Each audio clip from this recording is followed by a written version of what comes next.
Good afternoon, everybody, and welcome. And thank you for joining us this afternoon for this workshop on building effective and sustainable technology strategies. My name's Lisa Snuggs. I'm based in the marketing team here at RM, and I'm absolutely delighted to be hosting this session. I have with me today Martin Pipe, Head of Service Design, and Michael Oakes, Product Manager at RM. And between them, although they don't look it, they've got around 40 years experience in consulting, designing and delivering technology products and services to schools.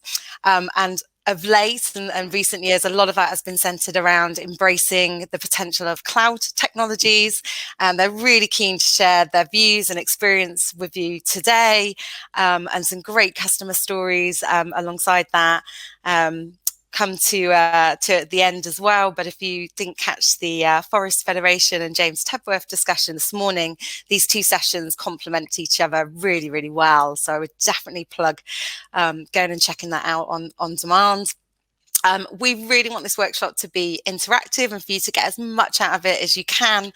So please do interact with the panel on the right-hand side, share your views, share your opinions, and most importantly, your questions that you want the chaps to answer when we get to the end of the presentation.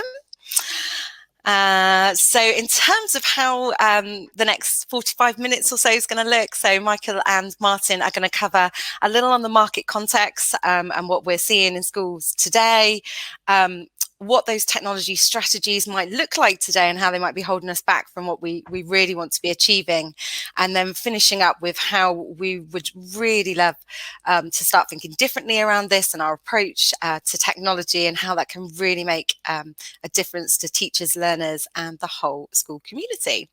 So enjoy the session. I'm going to hand over to Martin now to get the workshop underway. Thank you. So thank you, Lisa, and good afternoon. I'm going to spend a little bit of time talking about market context and what we're doing. But the background to this is that we only work in the education sector, and we talk to a lot of kind of customers and non-customers about what's important to you, and we try and tie that IT expertise to that. And what we've been hearing from schools that we've been dealing with recently is a lot of this on this slide. And certainly COVID has actually really been a kind of catalyst for change. Over the last 12 or so months, we've had things dramatically change in terms of the teaching and learning, some of the pedagogies. We've had to embrace certain new locations to teaching from home to school, accessing from school to home. And the reliance on kind of cloud technologies and the reliance on technology has become ever more kind of paramount. So that catalyst of change is great, but what it's also underpinned is that need for technology transformation is clear. Tech was important before, and if anything, it's proved that the absolute necessity of it, but obviously used in the right way at the right time for the right reason. And also, what we're seeing is that actually growing positive attitude towards the cloud. In many respects, in the years preceding us, a lot of people have been worried about where my data is. Do I trust cloud services?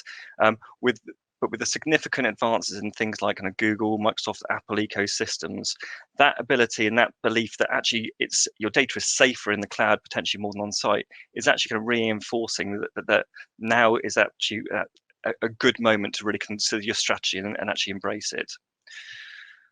Based on all that, we do see some of those challenges that schools face. Budgets aren't easy. The confidence of teachers can be mixed, and we do hear and see, and obviously from some of the sessions you've heard, that kind of staff workload, it's difficult. It can be unmanageable, and that diversity and disparity in learner engagement and activities is also kind of key. So how can we help as an IT kind of company to help with that, whilst also having a kind of a view on things like safeguarding and absolutely pupil attainment, where we can support through IT availability. So we know it can't. We know it's very hard for you. And pre-COVID, we did some research with kind of partners out there. And the research at that time was saying that 4 in 10 teachers weren't confident using the technology provided by their school. Okay, so what that's kind of showing to us as an industry is that perhaps we've been thinking about technology in schools perhaps in the wrong way for too long, and it's time that we change that. And hopefully what we're going to run through today is areas that might address things like this. So lack of confidence in IT or shows its ways in different ways and different forms. And I'm sure that practically you can relate to some of these issues. But confidence in IT might be things like technology doesn't just work. I want to be more confident in use of it. I'm going to print out my resources and have it ready for paper and photocopies. We know when we go around schools, so many people still use USB pens to take work home for them to allow them to have that flexibility. But if you think about USB, what you're actually doing is kind of increasing security risks. You end up having multiple files in different locations. And ultimately, what we also drive up is things like inefficiency. Are there things that we can do to kind of embrace the latest technology that actually remove that kind of even concern and requirement to use that? People often talk about the internet being slow. Often it's not about the internet. It's more about some of the connectivity to the internet, the performance of the wired or wireless in our schools. And IT is expensive. It costs us a fortune. We don't have the budget for that. I think we need to kind of help schools and trust understand how we can kind of work through that. One of the things that we feel really kind of passionately about is often schools say to us, we don't know really what's possible. IT changes so fast. And I think as part of this session, what we want to do is start to talk a bit about the art of the possible, and actually give you some of the thoughts about what we've been doing with some of our kind of customers, and hopefully kind of more moving forward, where we're really kind of embracing and taking a new direction and helping with the strategy. And if you think about that construct of kind of what kind of COVID and remote learning has done, what we're really talking about is that true ability to kind of access anything on any device in any location. And when you start thinking about remote learning and some of the kind of capabilities that are out there, the ability to go from classroom to classroom, the ability to go from school to school in a remote learning kind of capability is there now. I think what our job as a business is to help schools articulate and understand actually what can we do now when we're potentially untethered from the school building. So with that, I'll hand over to Michael.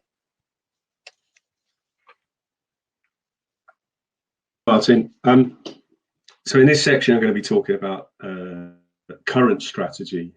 I think I've spent the last 4 years or so working with schools up and down the country, particularly on Google, looking at how they could improve what they're doing. And what I often saw, both primary, secondary, and multi-academy trusts as well, was that there was always something that wasn't quite where it needed to be. I knew what really good looks like in terms of IT, but there was always something that felt like it wasn't quite there. And I spent quite a lot of time looking at that, investigating it, theorizing around it. So I'm going to talk to you about some of the stuff that I understand around strategy and how that might be holding you back here.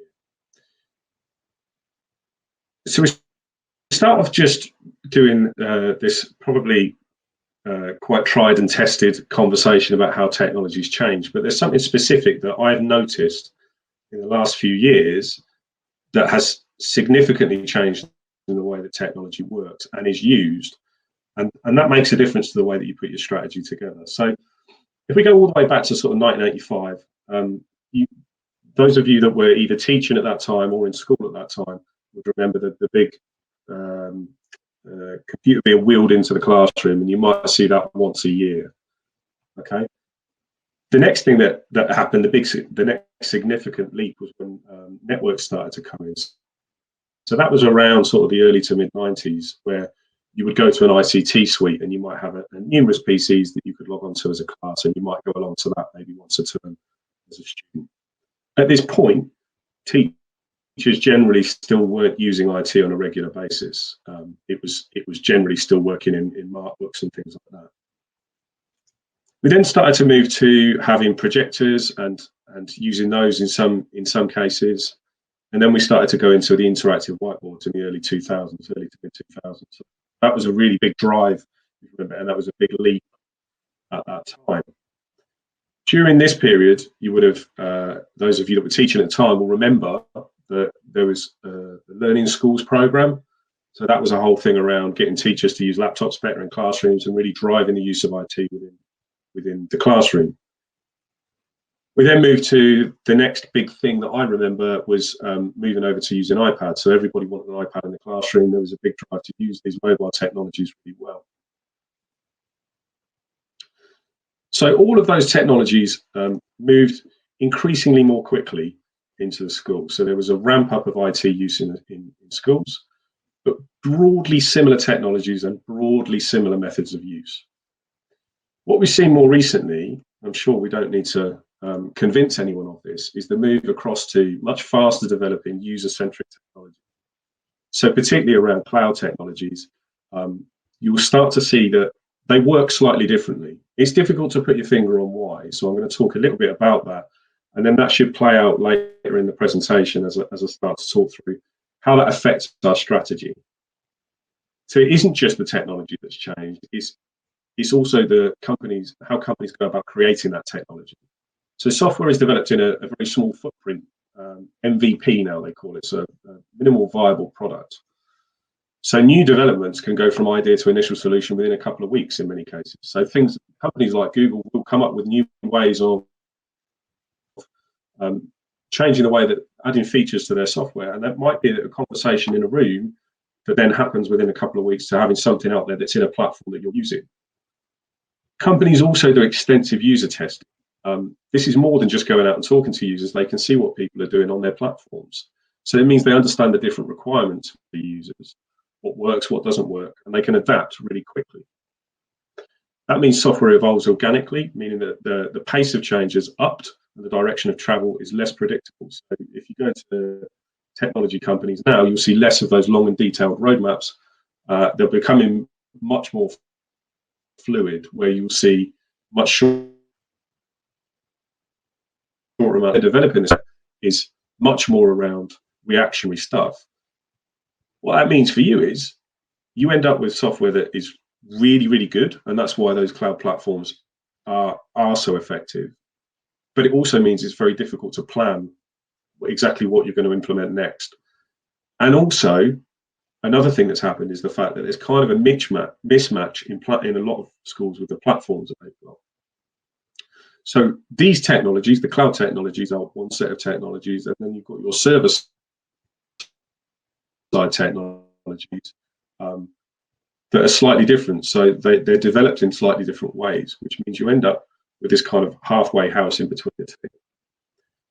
So looking at how you put strategies together, not every school works like this, but many of the schools that I've seen and talked to have a similar strategy to this. So it's this traditional wheel of you replace something, then it's current, then it's aging, then it's old, then you get into extended warranty, then it's failing, then you replace it.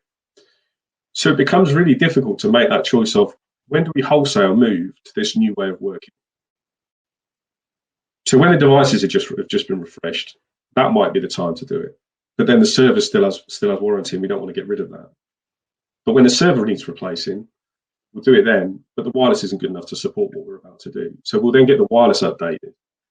Then we need to upgrade the broadband, because we're going to have more broadband. When the broadband is upgraded, we need to replace the devices again. And then when the devices have been refreshed, we need to upgrade the boards. It's this constant flow of a cycle of upgrade strategies. And I have seen this time and time again when I visited schools. It's really difficult to break that cycle. One of the things you can see in schools where this is particularly difficult is you'll start to see inconsistent experience where technologies become patchy. You've fixed this little bit over here, but now this bit's screaming out. You'll find a non-uniform setup, so where you start to see very different devices across the school. Quite a big one is user dissatisfaction. I've visited numerous schools where the feeling around IT is just generally not good. Long lists of outstanding issues, and the worst thing you can get to is where you get to user indifference, where people just are not bothered about the IT. I think that's the worst telltale sign for me when it comes to a strategy starting to go wrong, is when you're starting to talk to users and they just shrug and say it's just IT. So what's holding us back? So we've talked about that sort of sporadic, inefficient spending when upgrading IT in isolation. Over and above the points listed here, there's another dimension. How often are you just talking about technology when working out what you're spending on your IT budget next? So I find we quite often get into this conversation of we'll replace the server, or we'll get new wireless in, or, you know, these are all things you need to do. But it's at what point are we starting to look at, how is that going to make a difference to the users? How am I going to make a difference to the wider community? And it's at those points when you could be going back into a cycle, you need to take a step back and say, hang on a minute, maybe we could do something differently. So this is a comment from a governor, Dan Lister, of one of the schools that we worked with earlier. So Lisa talked about this presentation earlier. Again, I'd urge you to go and watch that presentation from earlier today, the Forest Federation presentation. So Dan Lister came to us. He was in very much that situation, and they were saying, well, you know, we've got these really old servers. We just know this isn't quite working. So he started to make a decision of, we need to step up. We need to do something differently. So some of the warning signs that you could see are being stuck in upgrade cycles. That's a big, significant point for me, that you're more than likely going to have got yourself into a situation where the strategy isn't quite hitting what it needs to hit. And we're going to talk about how we can shift that strategy and start to get to align with some of those cloud technologies. Also, uncontrolled shadow IT growing. So when I say shadow IT, what I'm talking about there is, you've got your server technologies, all the stuff that you've been doing up until this point, probably up until sort of the end of 2019, the traditional in-house technology you've had for the last 20 years or so. And then you'll have maybe this cloud platform that starts to develop arms and legs and has grown into a thing that is less controlled than you would like it to be. And these two things, if they're not mapped together, can start to make things really inefficient. A lack of consistency, so not knowing where things are. Also, just generally the system not quite working in the right places. The amount of establishments I've been to where you know that this corner of the school doesn't quite work, or if you use these types of laptops, that's not going to quite work. All of this is going to add to user indifference. Indifference to technology I've talked about before. If you get the general feeling that when you talk about IT projects and you talk about doing new things, people are generally not enthused, that's a real sign that something's going on. And that's exactly why we're at a tipping point right now. And we need to start thinking about how we think differently about our IT strategy. So let's delve into some of that now. I think one of the things that, if you want to align with the way that software is developed these days, you need to start thinking the same way as those software developers do. It's taking a step back from that technology and starting to think about, how do I want my staff, students, parents, governors to be able to access these systems? What do I want them to be able to do? What do they want to be able to do? Now, they may not be able to answer all of those questions. They're starting to delve into, what are we trying to achieve? That's when you'll start to get a much better cadence to the way that you do your upgrades, and the way that you use the right technologies at the right times, and you invest in the money in the right places. So looking at some of this stuff, so I can work anywhere, I have internet access, so that's some things that have popped up over the last year. Lots of schools have started to do that due to the pandemic. We're using technology that matches the home experience.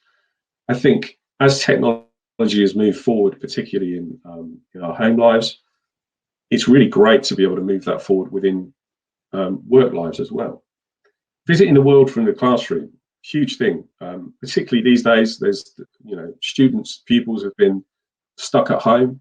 Being able to get them out into the world and meet new people, new cultures, being able to do that through cloud technology is a great thing. Sharing content across the school, developing good practice.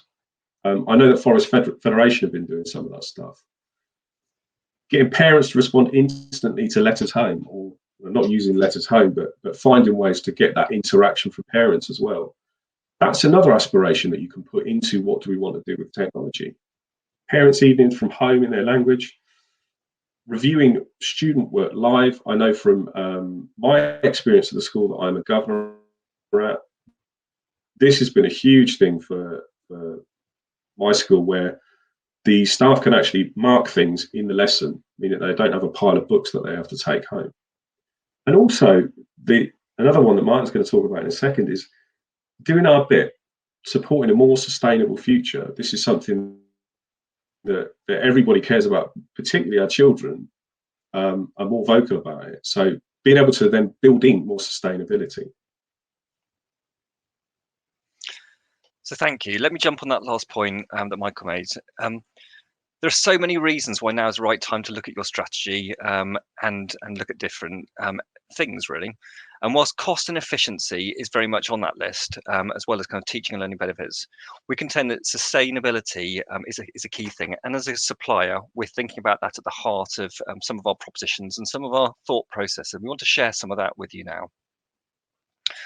So for those of you that don't know, the Social Value Act is something that's in law, and it requires all companies that are bidding for public contracts of pretty much any kind of considerable size or kind of even medium size, how we would consider that they would provide something that would benefit the community socially, economically, and environmentally. And this is very much high on RM's radar. We're doing kind of quite a bit of work with different kind of companies. If Michael, if you can go on, please. We found something from Social Value UK, and they had this model called the Social Value Model. And what they talk about with social value and part of the kind of part of the, I guess, structure of what we're trying to do is they talk about 5 different areas: COVID-19 recovery, tackling economic inequality, fighting climate change, equal opportunity, and well-being.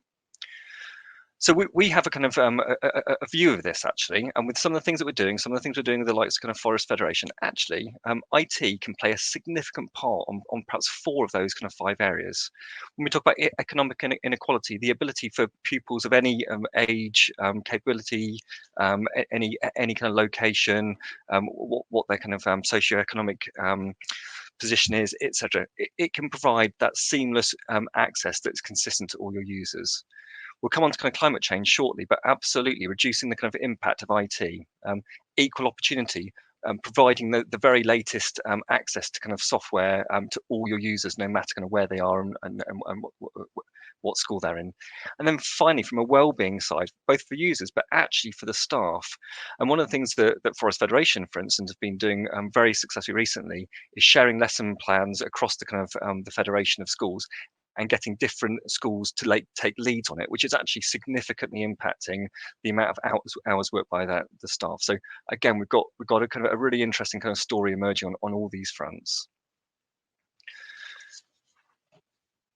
So getting into some of the more specifics, you may not know this actually, but the average cost for heating, electricity, and lights in a primary school is between £30,000 and £50,000 per year. For a secondary school, it's between £130,000 to £150,000 per year. And when you consider the IT, a lot of it's always on, it's a significant spend. Actually, can we do things to help you? Both it's the right thing to do, but also kind of actually can help with kind of the value for money assessments. So I'll hand over to Michael to kind of bring some of that to life as part of the design that we're thinking about and the strategy that you might want to be thinking about for your school investments as well. Thanks, Martin. So given that sort of, the sustainability piece, but also what we're talking about in changes to strategy is not just about the technology that you buy, it's also about, a shift in the way that you support a school. So if you've got an IT team or you're a member of an IT team, this does mean reasonably significant change to the way that you work.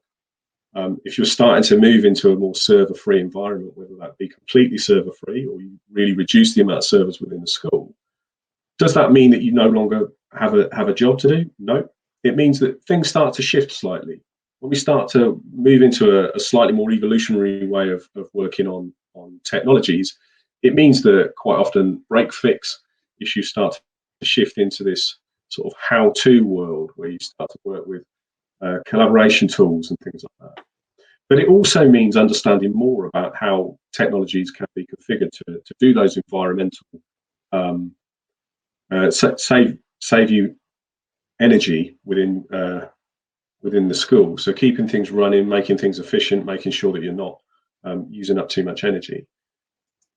That means understanding the technology better. That means starting to understand how your support expands out further other than just doing that break fix and working with teachers. What that also means for if you're looking after an IT team, that means getting them trained. That means helping them understand how this technology works because it's new. It also means helping them understand getting the right technologies into the school at the right time.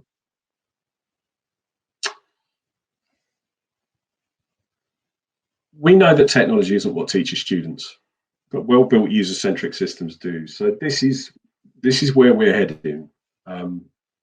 When I talked about the fact that user-centric systems are what has been powering, or user-centric design is what has been powering the technologies that are coming out and have been being used for the last year or so in anger, that means that we need to start making sure everything's built around a user-centric idea of making good IT better and understanding what users need from their IT. So building in things like systems evolution, starting to look at how we evolve systems rather than this kind of merry-go-round stop-start strategy to upgrading systems. An entire ecosystem, as they called it in the past, when you're talking about all of your technology from end to end, is only ever as good as the weakest component.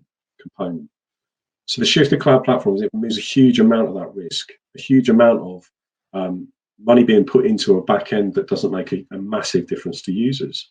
This is about starting to shift more of the money that you spend to the users themselves, and also making sure that your systems are evolving. I talked earlier about how cloud platforms get updated on a regular basis, and you have teams there in Google and in Microsoft that will come up with new ways of working within that platform within a couple of weeks. And you will have releases that come out on an incremental process. So you'll have things that come out every now and again, and that might shift the way that you use the platform. How are you keeping up with that? That's something that we're really keen to help with, is making sure that all of those changes are moved along well.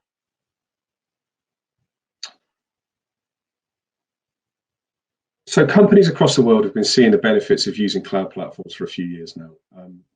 We use Teams every day, even more so now, but we were lucky that we had implemented some of these things. You've got companies using Google and things like Slack to do a lot of collaboration.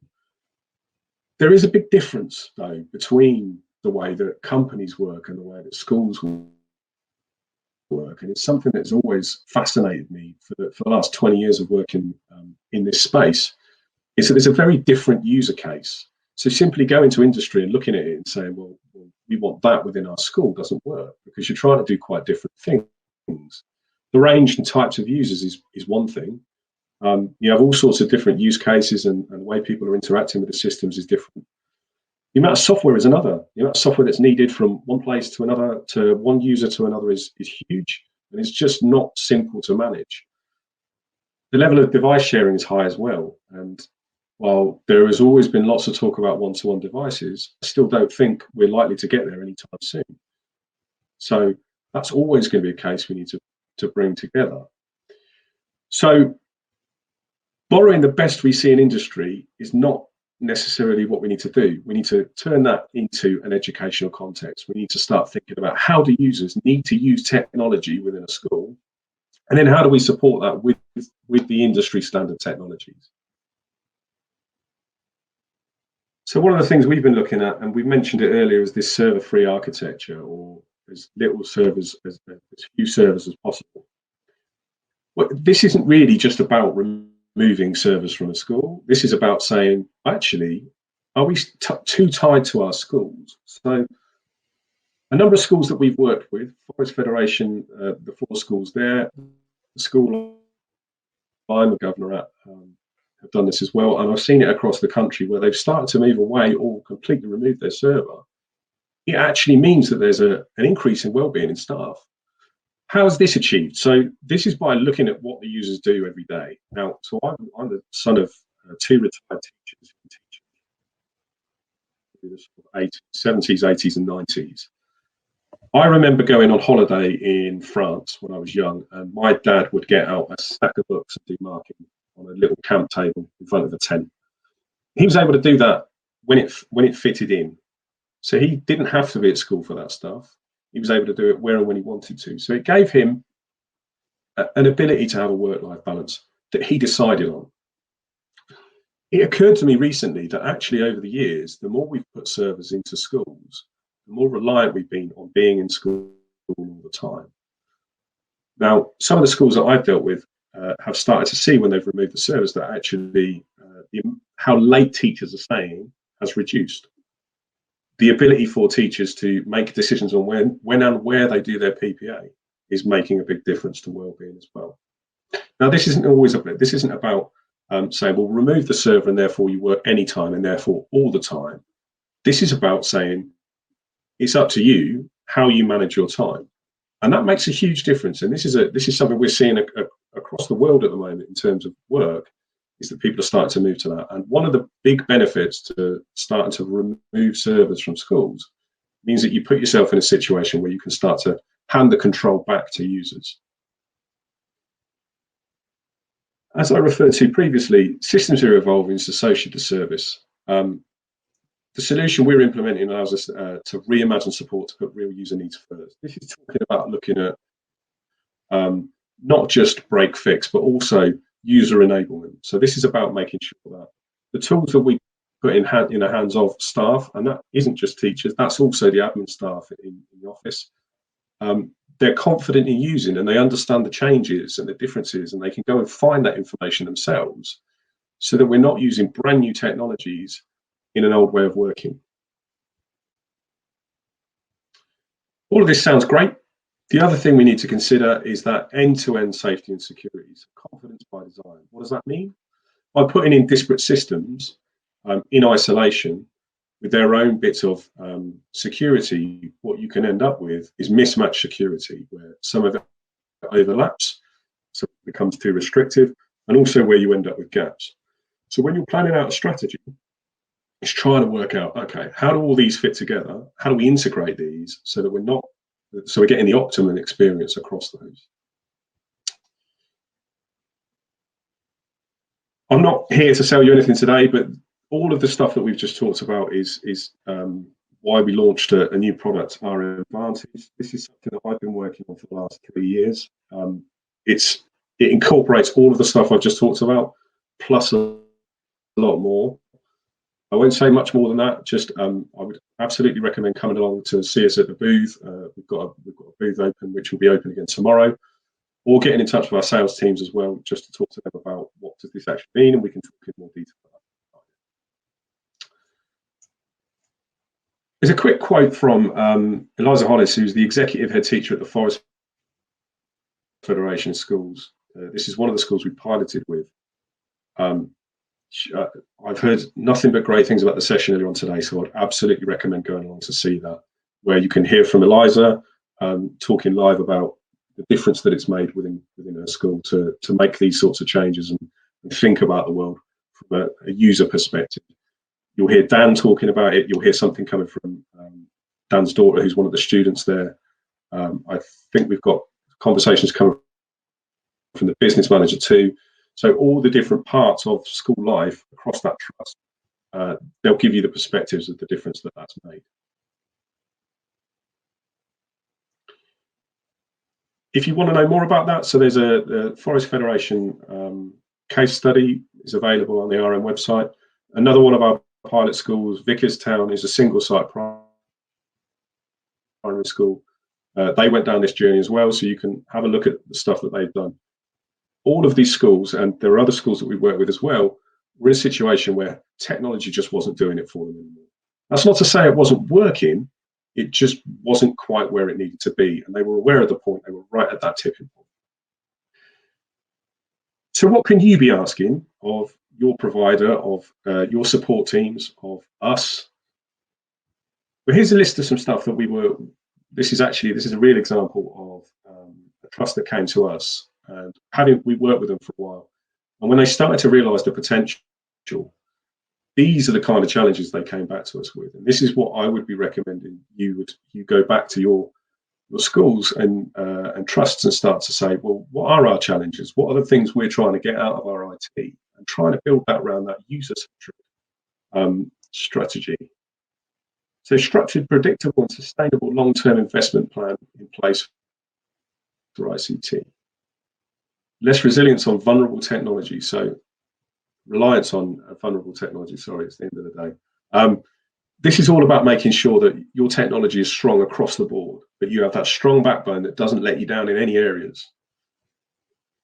Ability for staff to access anything from any device. This builds into that partially the efficiency. So Martin was talking about USB sticks earlier.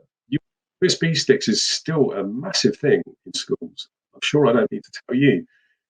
We see it more than I would like to, and it's a security risk, but it also means massive inefficiencies. It adds to that whole feeling of, well, I might lose my work, or the version of the spreadsheet that I've been working on all night opens up on my laptop and it hasn't saved anything because it's on the USB stick that I left at home.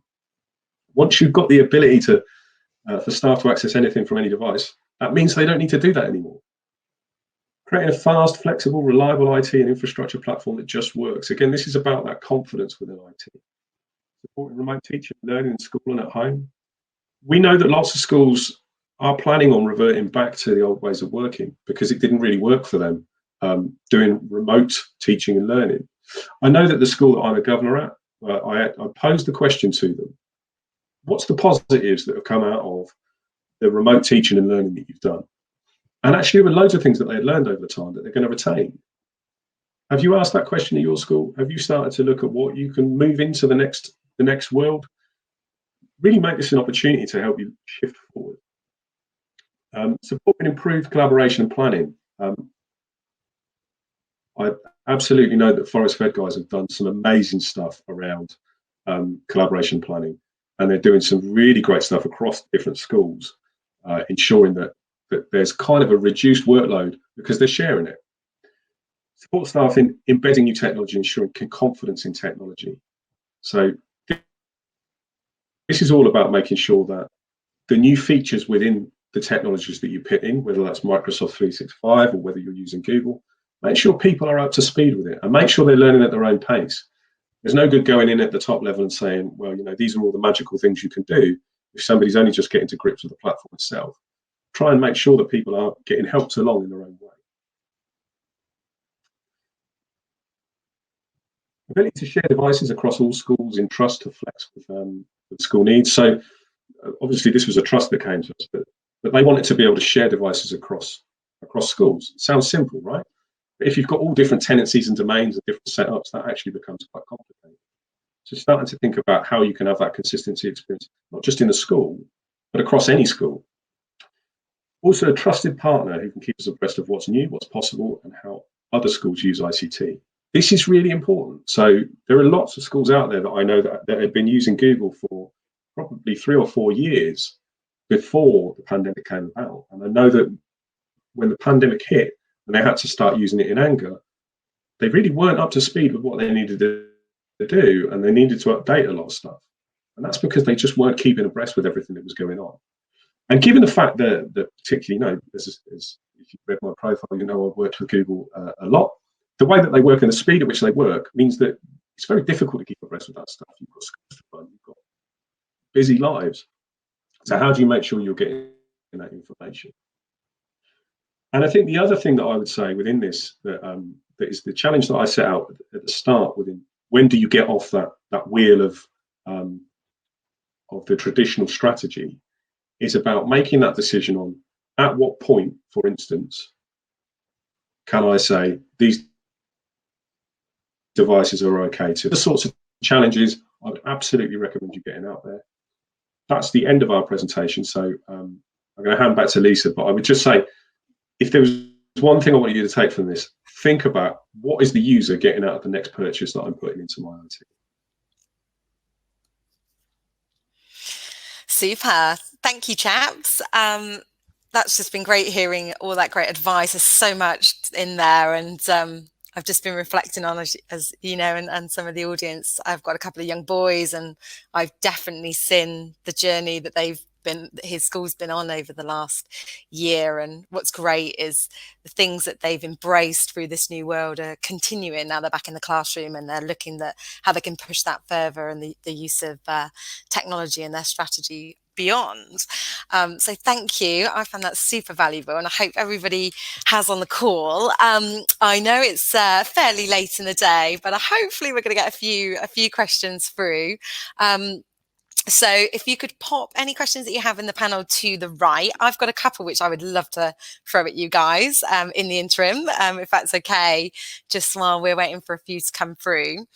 One of the questions I had was around where do we start? So with developing our future strategies, and actually getting, you know, pen to paper and getting those ideas and those visions down, what advice can we give to schools of where to start with that vision and that planning phase, I guess? And as part of that, how do we make sure all the right people are engaged in that process right from the offset? And then once any new approach to technology within the schools is rolled out and embedded, have you got any thoughts you can share on that? I think. Yeah, I think so. Sorry, shall I go first? Martin? You go first. So I would say there's kind of two things that you need to do. One of them, so what we've done with a lot of schools is we'll walk around the school, so we'll talk to every single teacher and just see how they're using the classroom. I mean, you know, you're not going to sit through a whole lesson, but we just look at how they're interacting with technology within the classroom, ask them how much they're using it.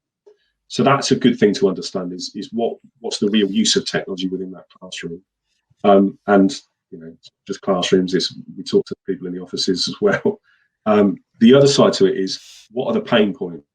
So this is all the work that I've done over the last 3 years has been addressing those pain points, the thing where it's gone wrong. I personally love looking at things that have gone wrong and delving into pain points and having people moan, because then you get to the crux of like, that's the thing I can fix. And it's then working out, how do I fix that thing for those users? Just picking up on that, Michael, I'd love to hear anyone on the call, what's holding them back today? What's their biggest pain point, if anybody's happy to share anything in the chat as we're talking. But Martin, did you want to add to that? Yeah, I would say a couple of things. So first of all, understand where you are today. That might be looking at what assets you have for IT, how confident your staff, doing some kind of polls and surveys, but also assessing kind of where's your spend been at over the last kind of few years.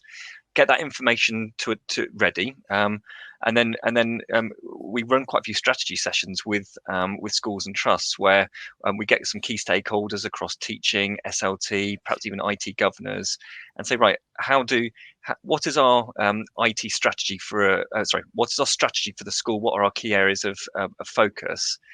And then we talk around, okay, what are our kind of key areas for IT, and what's our strategy for IT, and making sure the IT strategy is basically kind of akin and kind of linked closely to the school strategy, because that needs to be a kind of key part of that, and we can help facilitate those types of discussions. And then we help with a bit of the art of the possible. This is what technology can deliver, and this is what we can do, and help make those decisions to the type of technology that might be right for you as a school or as a trust. And that might be Google for some sites, that might be Microsoft for others, but we can help with that strategy, and then understand, right, that's where you want to kind of get to. This is where you are now, and let's maybe kind of look at a kind of a journey from here to the future state. Super, thank you both. So we've got a couple of questions coming in. I will touch on this one first. So this is from James, and he's asked about the simple access and anywhere on any device sounds great, but what are the current malware and security concerns, and how can we stay protected against them? So a kind of So I know we have lots of. It's a massive thing at the moment. Obviously, my wife's a police officer, and she's over the course of the pandemic, they were seeing a massive rise in online crime. Just anecdotally, there was I can probably say this. There was one guy they managed to catch, and he said, normally I'd be out doing doing stuff on the streets, but I can't do that. So I've moved into this. I thought I'd give this a go. So there's a lot of criminals that have moved into this sector, and that's what's quite scary. I mean, without labouring the point, those old school criminals are unlikely to be getting into malware and things like that. But there has been a shift into that world of trying to access systems, use ransomware, all those sorts of things. So it is a heightened thing. So being able to port technology around and connect up to any wired and wireless and having everything online, pretty scary stuff. This is very much the bit that I was talking about with having that end-to-end security. So making sure there's security on the device. The more things that you shift off the device, as in have in the cloud, the less chance there is to get up to get infected. Also, loads of security within there. So you've got advanced threat protection. You can also have alerts whenever there's suspicious activity on accounts. You can make sure that emails are protecting you from links that come through. So if you have a link come through that is going somewhere it shouldn't, when you click that link, the user will be taken off to a website saying, no, don't go down this route. So there's lots and lots of stuff you can build in, both at the device end and also in the cloud platform, that really gives you that security across the whole piece. Things like Microsoft, Thanks, Michael. artificial intelligence. There's various other kind of technologies. We're working with a big ecosystem provider, so we have security at its heart, and thinking about the apps, the user, and all the rest. It is important, and we really do think about that very kind of carefully, and it's in absolutely kind of fundamental to the design that we provide. Super, thank you both, and thank you, James, for that question. It's probably a good point to mention as well, if you've not had a chance to visit the Knowledge Hub and some of the booths that are available, there is a safeguarding and security booth that you can visit that's got some more information in as well, that might help to continue that conversation. Those are manned, so we can ask questions through those booths as well during the event. So I have another question here from Simon. So plug in the Forest Federation session again. We've definitely plugged that today, haven't we? So one thing that did come up in that session earlier was around the importance that schools place on having modern technology in helping schools to appeal to future parents, as well as their existing parents. Do you agree that this helps schools to justify the investment in technology like this? Debate. So I would say yes, to an extent, and obviously what we want is a really great IT experience, and any investment you need to make has that at heart. And I think where we're talking about having the very latest access to software on good fast devices, where you've got everything kind of works seamlessly and fast, and it just turns on, is brilliant. And I think where we've seen the feedback from that is that investment pays for itself in terms of efficiencies, in terms of confidence, in terms of the rest of it. So yes, is the short answer. The slightly longer answer is we reuse a lot of existing technologies in schools, and it's not always a question of starting again. And if you've got things that are relatively recently purchased, and yeah, absolutely we'll reuse whatever you've got that is reusable, but absolutely having a fit for purpose IT solution which you can really build significant teaching and learning capability and moving that forward to the next level is really important, and I think a good investment choice. Super, cool. Michael, did you want to add to that at all, or? I've got a few more questions. Yeah, I mean, I've seen a similar thing at the school I'm a governor at, where the technology that's in school was well in place. I mean, Google was being used heavily long before the pandemic. So actually, this year our attendance has gone up. The intake has gone up significantly. Whether we could legitimately say, correlating exactly the technology just about that, and saying that the intake is because of the technology. We know that anecdotally from parents, it's made a difference, and I think we all know that if you go to a school where things look like they're falling apart, you're going to start wondering what else is going on. So it's about that front of house thing, isn't it? if you've got good technology showcased and people can see it there, that's only going to be a good thing, right? I think the other interesting thing, sorry, that's just come to mind, because a lot of schools have had to do their open days online. If you've got good technology, you're going to do good online open days, and therefore that kind of adds to the whole thing of confidence in the fact that you've got it together and you know what you're doing. Yeah. Super, thank you. I've got a couple more things I could ask, actually, if you're both happy to continue chatting for a little bit longer, and we might get a few more questions Sure, yeah. from the audience. So I know we've mentioned Forest Federation a lot, but I know you've both worked with lots of other schools over the last few years. I wondered if there were any other little nuggets of success stories. Now, I don't know whether we can mention specific schools, but just some examples of a particular school and where they started, and that sort of mini journey that they went on to get to where they are today, and the benefits that they're seeing just from a different kind of customer perspective. Putting you both on the spot a wee bit there, sorry. I think there's an extreme case.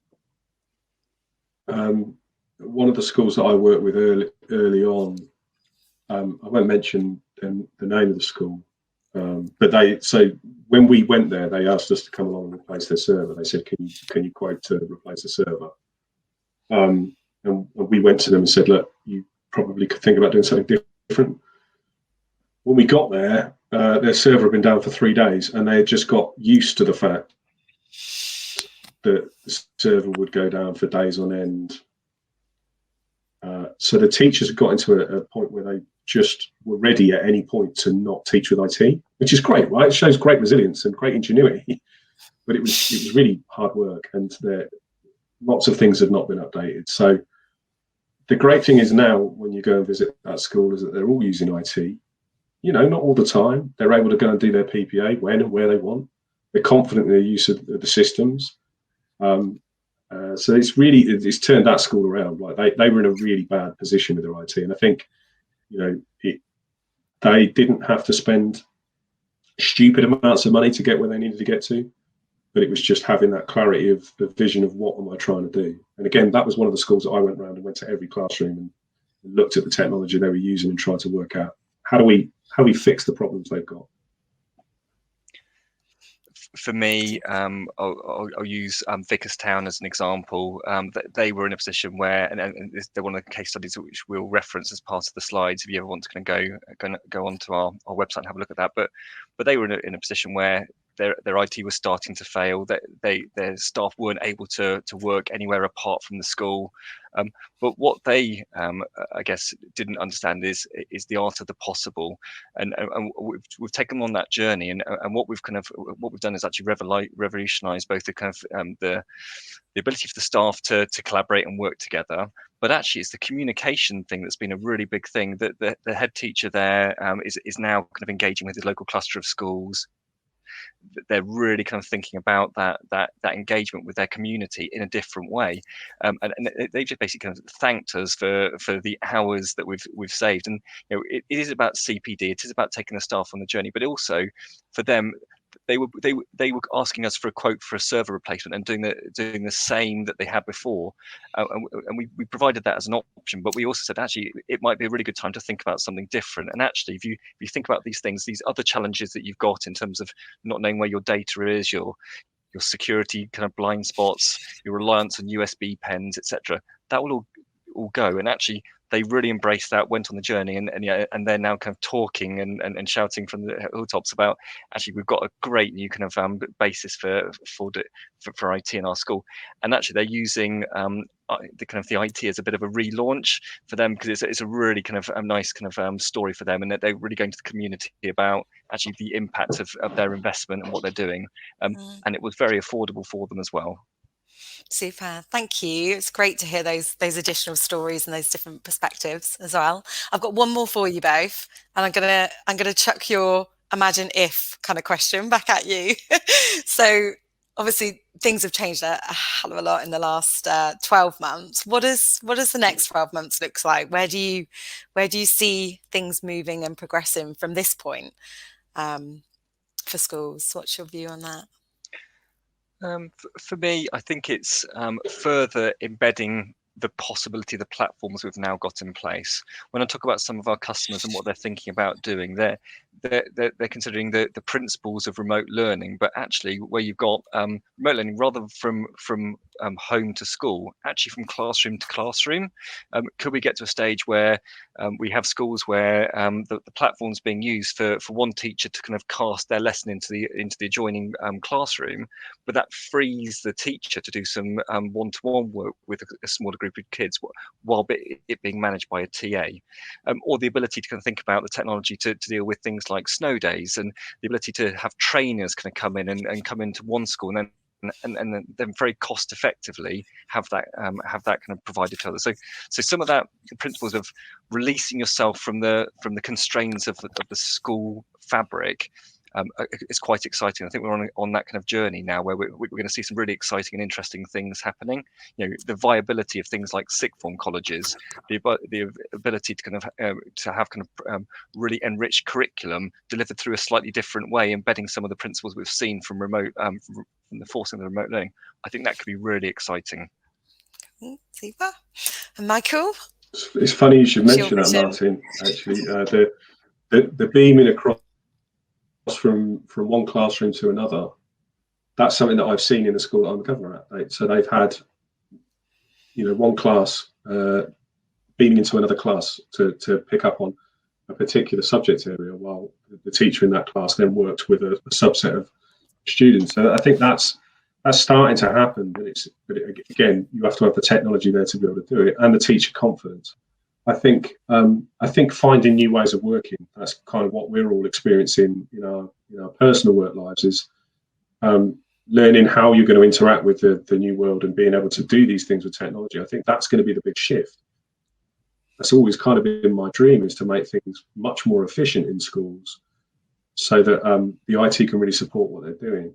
I think, the buzzword that's been going around for years and years and years is VR. So schools have wanted to use VR, but they haven't had the technology in place. Well, now they've got the ability to do that and the ability to put themselves in a position. And also, you can reduce the amount of money you're spending on back-end systems. That means you can start to put money into the front of the class. So maybe we'll start to see a rise in the use of VR. More of that come into reality as well, to help. Because I talked earlier about being able to visit the rest of the world from your classroom. Like, that's a massive thing, particularly for underprivileged students who just aren't going to be able to, even some of them don't even leave the county that they're in. So being able to see the world through VR and understand that it's out there, and it's not that scary place. And that's a really big thing to be able to help some students have. So I think that's going to be a big thing. Fantastic. Well, I think that's a great point to wrap up the session. Unless there's anything else you guys haven't had a chance to share that is a burning point you wanted to drop in.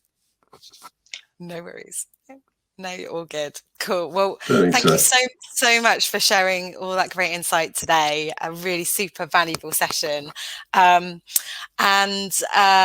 just in terms of wrap up, so everyone on the call within the next 24 to 48 hours will receive an attendee pack. That'll include Michael and Martin's slides, along with a certificate for attendance, and also a survey.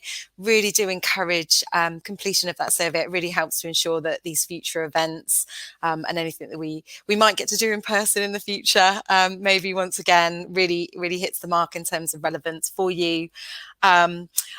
If you are not really hungry and heading for dinner now, there's a session on just after this at 5:45, which is Adam Bodison, the CEO of NASEN and the chair of Whole School Send, around the latest Send data and updates from the government. So it's going to be a really great session. I know we've mentioned a few times all of the content from the EduSummit will be on demand for the next 3 months, and I would encourage those sessions that you've not had a chance to see live to grab a cup of tea and make some time to do that. just once again, thank you, Michael and Martin, for spending the time with us today and sharing those. Thank you for the questions that we've had. And we hope you've enjoyed the session, and we look forward to seeing you again soon. Thank you.